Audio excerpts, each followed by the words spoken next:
મહાસાગરો: Arctic મહાસાગર, Pacific મહાસાગર, Atlantic મહાસાગર અને હિન્દ મહાસાગર. જેટલો આ પૃથ્વીના નકશામાં તમને વાદળી કલર દેખાય છે એ બધો સમુદ્ર છે, દરિયો છે.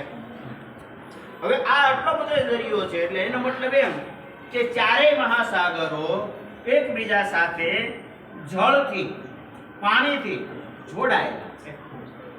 બરાબર? તો ચાર મહાસાગરો તો આપણને આવડી ગયા. હવે આપણે જોયો ઉપસાગર, જે તમે બાર અંદર રૂમની અંદર લખી.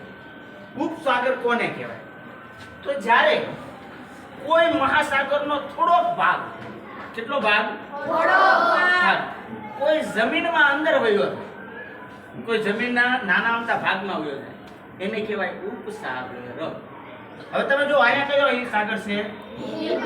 આવડો મોટો છે, જો આવડો મોટો છે, પણ એક નાનો ટુકડો આ ભારતના બંગાળમાં વયો ગયો.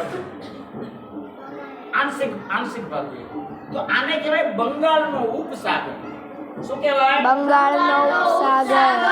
મહાસાગરનું ફરી વખત કહું, મહાસાગરનો થોડોક ભાગ કોઈ જમીનમાં આંશિક ભાગ અંદર જાય એને કહેવાય ઉપસાગર. તો ભારતમાં કોનો ઉપસાગર છે? બંગાળનો ઉપસાગર. એ કોનો ભાગ છે?